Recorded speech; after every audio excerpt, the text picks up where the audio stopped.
Ah, the Swiss, giving us such utilitarian tools like the Swiss Army knife. Producers of fine chocolates. And making timepieces that keep track of time to the ending of time. And the K31 Swiss carbine rifle, quite possibly the best military surplus rifle in the world.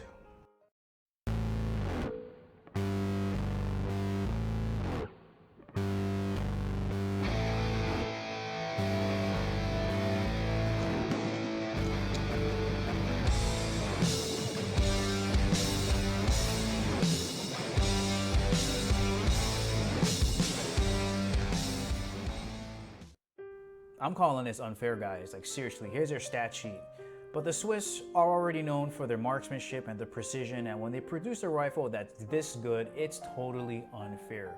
And let's be honest, they were neutral in the war, okay? So they could take their time making these. They didn't have to cut corners like the Mosins or some of the 1903s.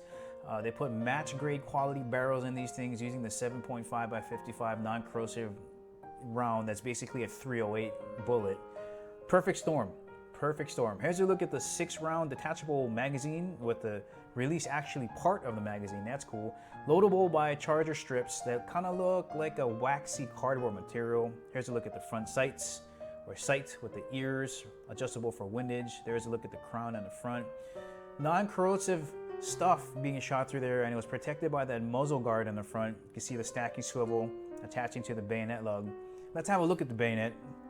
I mean, that is one beautiful bayonet. That thing is like Excalibur action. Have a look at these barrel bands, and as you look through these, look at the metal because it's so well done. It's so overdone and robust. The barrel bands remind me, like when you put them together, of those shackles that you see in those medieval movies. Look at the tiger striping. Holy cow. This rifle costs around $500 in this condition. Here's a look at the butt end of it, and oh my god, the tiger striping is sick here too.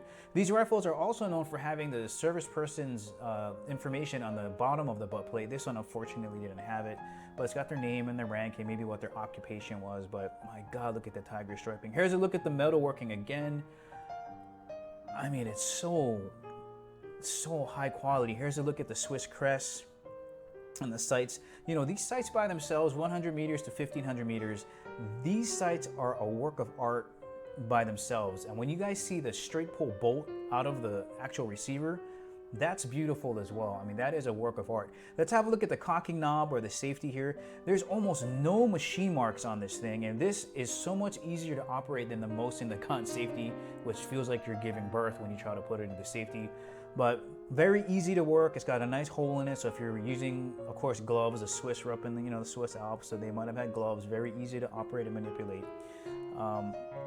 And again, just well done machining. So here we go. Here is a straight pull. You notice the serial number is actually turning to the left. It's going down because every time you push it forward, the bolt is inside that sleeve. And what happens is when you push it forward, the sleeve turns the lugs into the upper receiver and it locks. Now right there, that's not in full battery. You want to make sure with the straight pull stuff that you hit it all the way home so that's all the way in battery, like right like this. Let me see if I can get it going.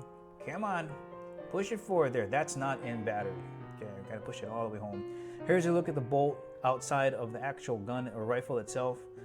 So beautiful, and that charging handle really does look like a beer keg.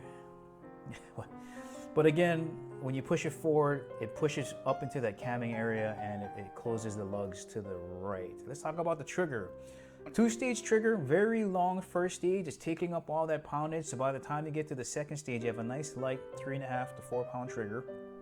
And it's like glass, man. This is the best military surplus trigger on any rifle stock. I guarantee it.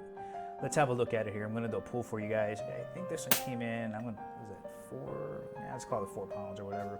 There's a look at the GP11 military surplus non-corrosive ammo 308 diameter bullet. Here's what I did at 50 and 100 yards, and I gotta just practice staying down in my shot. I'm always coming off of it. You can see the results here at 50, and it gets even more exaggerated at 100 yards. Had a nice group going, and it just blew it again. But man, this is my new favorite military surplus rifle. It was the Mosin because of the value before, but the craftsmanship and the cartridge itself, it doesn't beat you up like a Mosin, right? It's 308-ish. but you don't get slaughtered when you shoot it all day. Well, guys, that's the ending of the review. If you enjoyed it, please give me the thumbs up. If you haven't subscribed to my channel, please do. And as always, I will catch you later.